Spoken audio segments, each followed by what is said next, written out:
हाँ बच्चों, तो पिछले वीडियो में हम लोग ने फंडामेंटल के बारे में कुछ पढ़े हैं।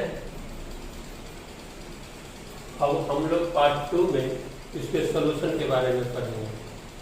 सॉल्यूशन यानी एक system of pair of linear equation अगर दिया हुआ है a1x + b1y + c1 = 0 and a2x + b2y + c2 = 0 दिया हुआ है।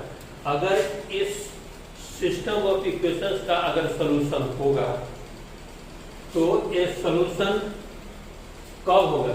जब a1/a2 is not equal to b1/b2 या a1/a2 is equal to b1/b2 is equal to c1/c2। अगर इस कंडीशन में होगा तो इसमें यूनिक सॉल्यूशन होगा और इसमें इनफाइनाइट सॉल्यूशन होगा, यानी दोनों केस में सॉल्यूशन आएगा।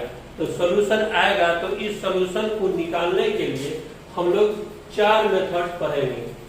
एक first graphical method, second substitution method, third elimination method and fourth by cross multiplication method.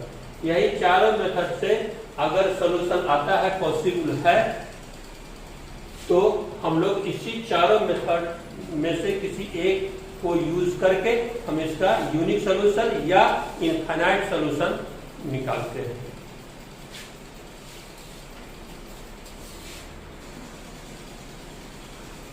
तो a system of linear equations in 2 variables अर्थात a1x + b1y + c1 = 0 and a2x + b2y + c2 = 0।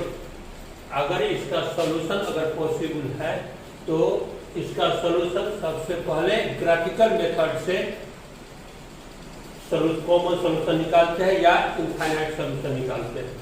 सबसे पहले इसमें equation जो दिया हुआ है 3x + 4y = 12 and x + y = 5, दोनों इक्वेशन दिया हुआ है। अब दोनों इक्वेशन के पहले फर्स्ट इक्वेशन सबसे पहले ट्राई करना है कि इसका कॉमन सॉल्यूशन आएगा कि नहीं। तो कॉमन सॉल्यूशन आने के लिए इसमें a1/a2 is not equal to b1/b2 को चेक करेंगे सबसे पहले। अगर यह पॉसिबल है तो इसका कॉमन सॉल्यूशन आता है, या a1/a2 equal to b1/b2 is equal to c1/c2 आता है तो इसका सॉल्यूशन होगा, जो कि इनफाइनाइट सॉल्यूशन होगा। अतः इसका अगर सॉल्यूशन होगा तो सबसे पहले चेक करते हैं, और चेक करने के बाद ग्राफिकल मेथड से सॉल्व करने के लिए इसमें सबसे पहले पहला इक्वेशन लेते हैं 3x + 4y = 12। इसको सॉल्व करते हैं, यानी x = 12 - 4y/3। अब इसमें x और y दो वेरिएबल है। अब दोनों वेरिएबल में किसी एक वेरिएबल का आर्बिट्रेरी वैल्यू लेते हैं, यानी स्वेच्छ मान लेते हैं।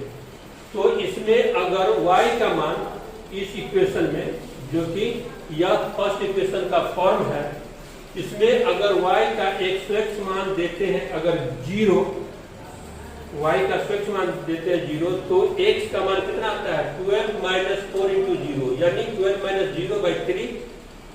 12/3 बराबर कितना आ जाएगा 4, x का मान आ जाएगा 4। फिर अगर y का मान अगर 2 देते हैं, 2 अगर y का मान अगर 2 देते हैं तो x का मान कितना आ जाएगा 12 - 4 × 2 = कितना आ जाएगा 8। तो 12 - 8 = हो जाएगा 4, तो 4/3 हो जाएगा, 4/3।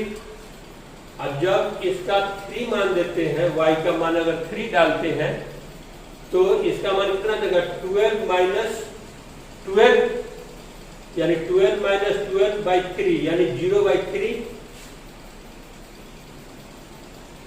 = कितना आ जाएगा 0। अगर y का मान अगर 3 डालते हैं तो ये हो जाएगा 0/3 = 0, यानी ए पेयर ऑफ सॉल्यूशन आया, यानी 4 0, 4/3 2 और 0 3। तो एक पेयर को, यानी 1 for x and 1 for y, एक पॉइंट आया 4 4/3 2 और 0 3 इसको कार्टेशियन प्लेन पर रिप्रेजेंट करते हैं, यानी 4 और 0। तो 4 0 आया जो कि एक्स एक्सिस पर आएगा, यानी ए आया 4 0। फिर है 4/3 और 2, तो 4/3, तो 4/3 इक्वल टू हो जाएगा 1.4 हो जाएगा। तो 1.4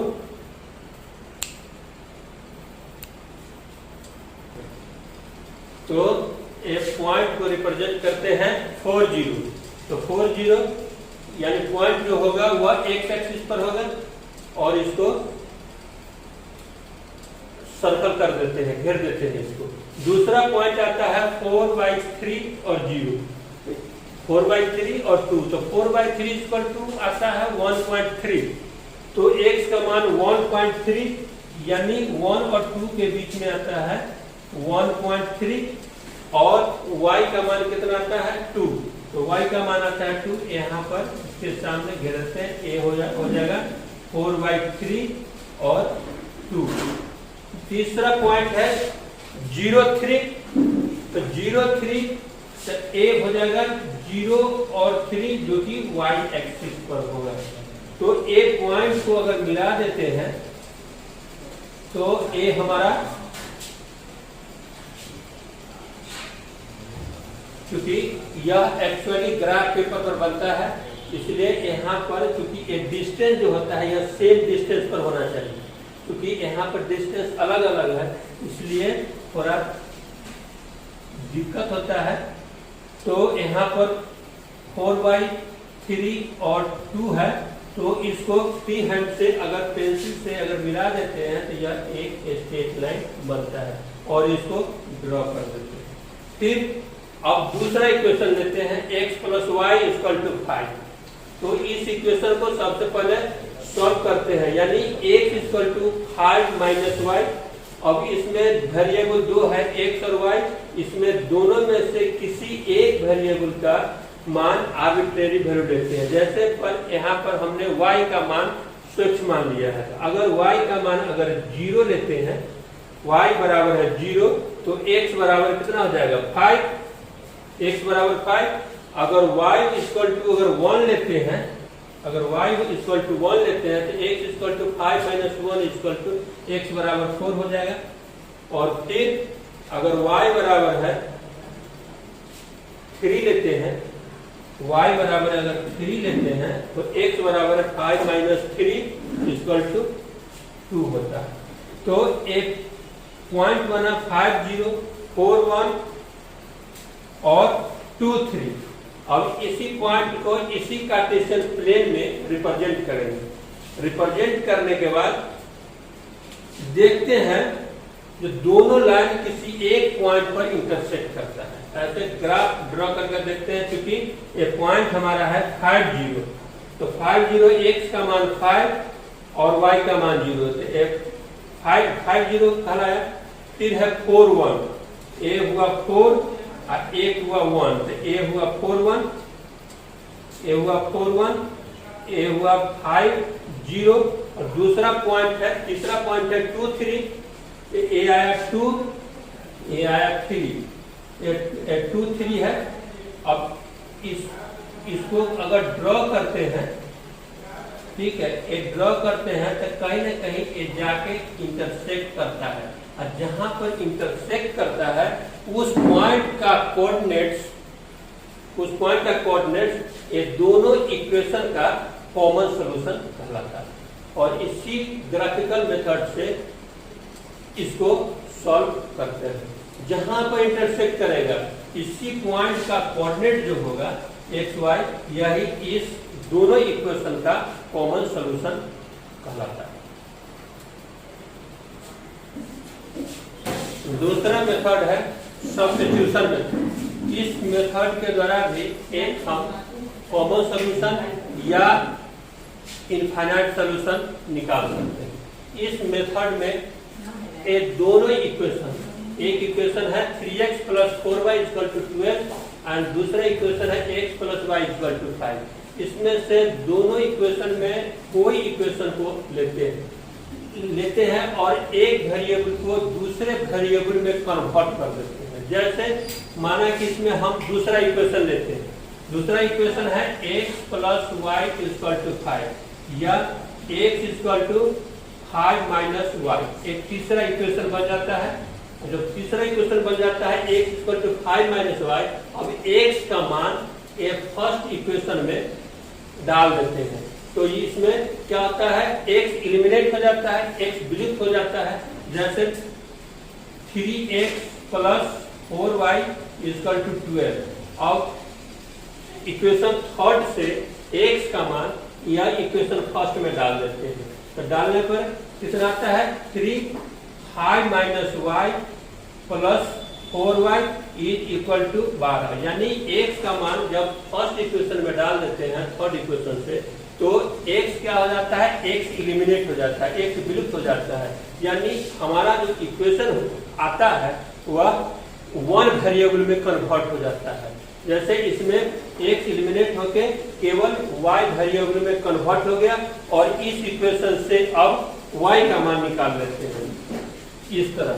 या 15 - 3y + 4y = 12 या 15 + y = 12 या y = 12 - 15 = -3। इस तरह से हम एक वेरिएबल का मान निकाल लेते हैं y = 3।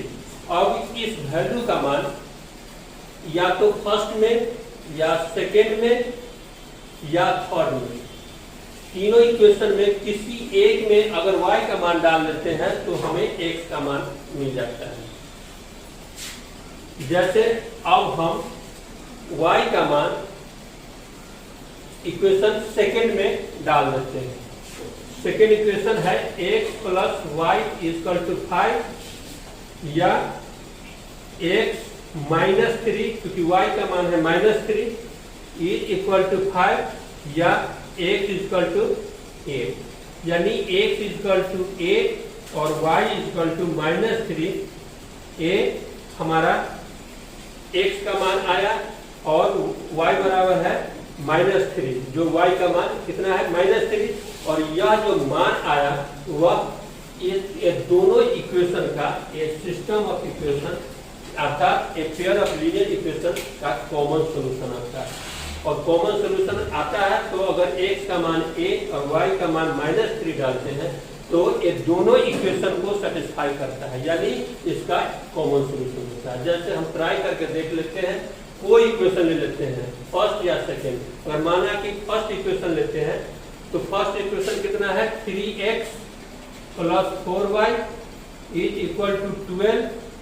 अब x = 8 और y = -3 डालते हैं तो 3 × x का मान है 8 प्लस 4 × y का मान है -3।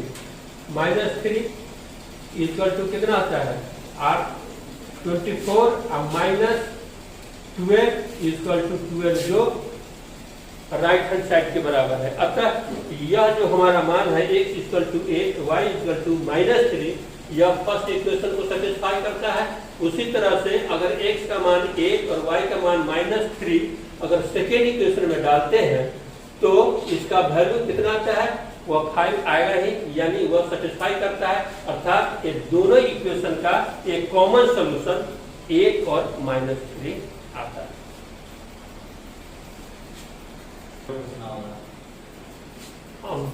तीसरा मेथड है एलिमिनेशन मेथड। इस एलिमिनेशन मेथड के द्वारा भी हम एक अगर सॉल्यूशन पॉसिबल है system of linear equations in two variables का, तो हम एलिमिनेशन मेथड के द्वारा भी इसका सॉल्यूशन निकाल सकते हैं। और यह एलिमिनेशन मेथड, यह सब्स्टिट्यूशन मेथड का ही फॉर्म है। उसमें भी हम एक वेरिएबल को एलिमिनेट किए थे सब्स्टिट्यूट करके। इस मेथड में अर्थात इलिमिनेशन मेथड में एक दोनों वेरिएबल में किसी एक वेरिएबल को एक ऐड करने पर या सब्ट्रैक्ट करने पर उसको इलिमिनेट किया जा सकता है। जैसे फर्स्ट इक्वेशन है 3x + 4y = 12 and second equation है x + y = 5। अब दोनों में अगर किसी एक वेरिएबल को इलिमिनेट करना है तो सबसे पहले इसमें क्या देखते हैं, जो इसका x का कोएफिशिएंट 3 है और यहाँ पर x का कोएफिशिएंट 1 है, तो सबसे पहले कोएफिशिएंट को इक्वल करते हैं। तो इक्वल करने के लिए now equation 2 is multiplied by 3। Equation 2 को 3 से मल्टीप्लाई करते हैं, then equation 2 becomes 3x + 3y = 15। यह इक्वेशन 2 इक्वेशन 3 में कन्वर्ट हो जाता है, यानी इस इक्वेशन 2 में 3 से मल्टीप्लाई करने के बाद अब इक्वेशन 1 और 3 में अब दोनों को कंपेयर करते हैं। ये 3 कोएफिशिएंट है x का, इसमें भी 3 है, इसमें वेरिएबल x है, इसमें वेरिएबल x है, लेकिन दोनों का साइन क्या है, सेम है। अब दोनों का साइन अपोजिट लेंगे तब इलिमिनेट होगा, तो अपोजिट लेने के लिए क्या करते हैं, इक्वेशन फर्स्ट में से इक्वेशन थर्ड को सब्ट्रैक्ट कर देते हैं, यानी equation 3 is subtracted from equation first, यानी इक्वेशन फर्स्ट में से इक्वेशन 3 को सब्ट्रैक्ट कर देते हैं, यानी 3x + 4y = 12 and 3x + 3y = 15। दोनों को अगर सब्ट्रैक्ट कर देते हैं तो माइनस साइन चेंज हो जाता है, माइनस और माइनस, एक +3x और -3x, ये दोनों इलिमिनेट हो गया। कितना बच गया, y = 12 - 15 = -3, यानी y का मान कितना आ गया, -3।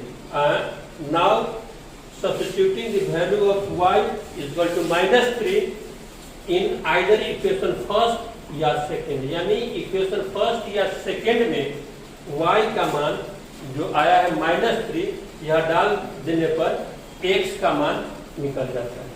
जैसे माना कि हम इक्वेशन सेकेंड लेते हैं, तो इक्वेशन सेकेंड क्या है, x + y = 5, या अब इस इक्वेशन में y का मान -3 डाल देते हैं, तो x - 3 = 5 या x = 8, यानी x बराबर है 8 और y = -3।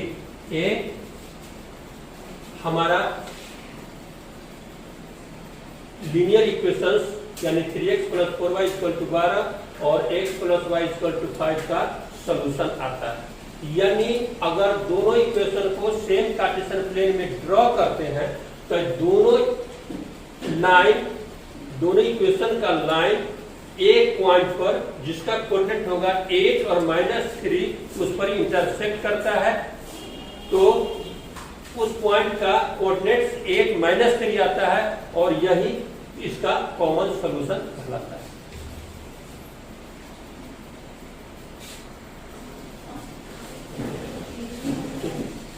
Fourth method cross multiplication method है, और यह क्रॉस मल्टीप्लिकेशन मेथड सबसे इजी मेथड है, और कोई भी कॉम्प्लिकेटेड क्वेश्चन अगर है दिया हुआ है तो कॉम्प्लिकेटेड क्वेश्चन में क्रॉस मल्टीप्लिकेशन मेथड का ही यूज करके बनाना सबसे इजी होता है।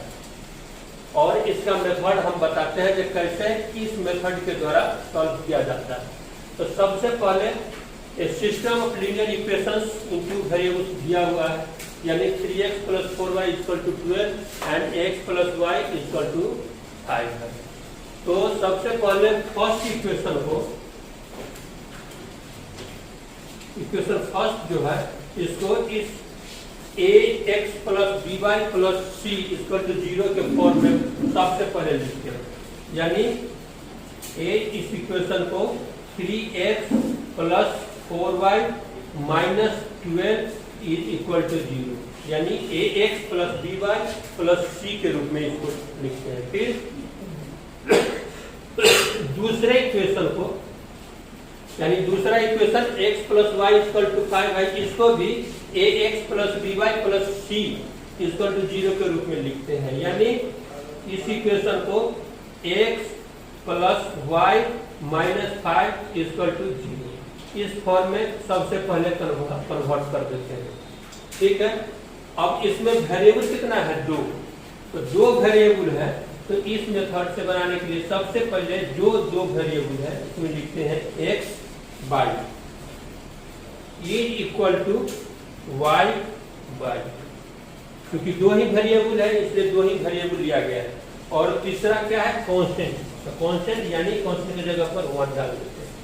ठीक है, अब यहाँ पर x के नीचे क्या लिखना है, इसमें किया जाता है जो x को कवर कर देते हैं और इसका कोफिशिएंट जो है +4 और -5, इसको दोनों को मल्टीप्लाई करते हैं तो कितना हो जाएगा?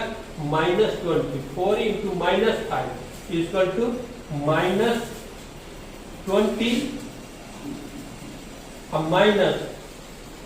माइनस साइन इसमें दिया ही जाता है और -1 इंटू -12, 1 इंटू -12 इक्वल टू +12 हो जाएगा, क्योंकि यहाँ पर माइनस होगा, माइनस ऑलरेडी यहाँ पर है इसलिए माइनस माइनस प्लस हो जाएगा +12। फिर y के नीचे क्या लिखना है, तो फिर y टर्म को ही कवर कर देते हैं, तो इसमें कितना आता है? -12 इंटू 1, तो -12 into 1 equal to -12 minus 3 into -5 equal to -15, तो -15 और माइनस +15।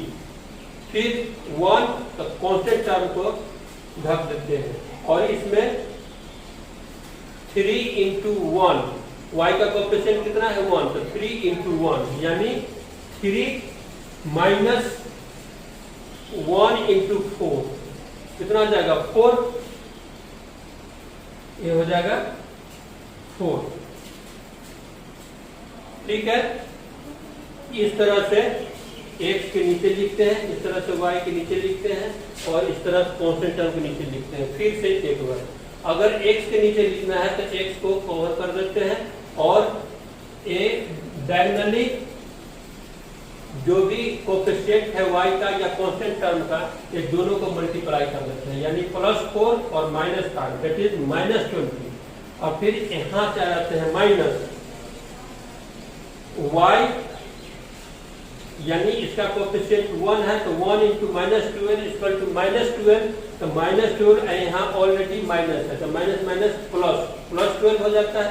फिर y के नीचे जो लिखना है इसको कवर कर देते हैं, -12 into 1 equal to -12 minus 3 into -5 यानी -15, तो माइनस माइनस +15 और कांस्टेंट टर्म में एक कांस्टेंट टर्म को ढक दिया जाता है और इसके डायगोनल एलिमेंट्स के कोएफिशिएंट को मल्टीप्लाई करते हैं, यानी 3 into 1 that is 3 minus 1 into 4 equal to -4।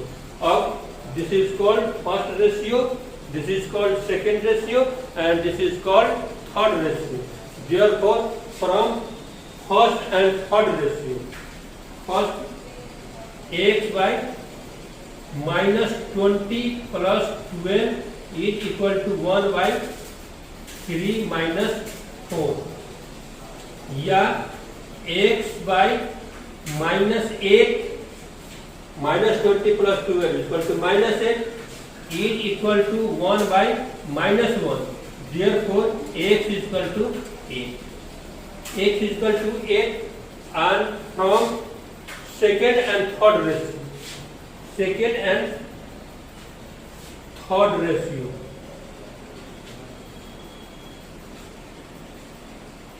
y by -12 plus 15 is equal to 1 by -1, Yeah, this implies y by 3 minus 12 plus 15 is equal to 3 is equal to 1 by minus 1, therefore y is equal to minus 3.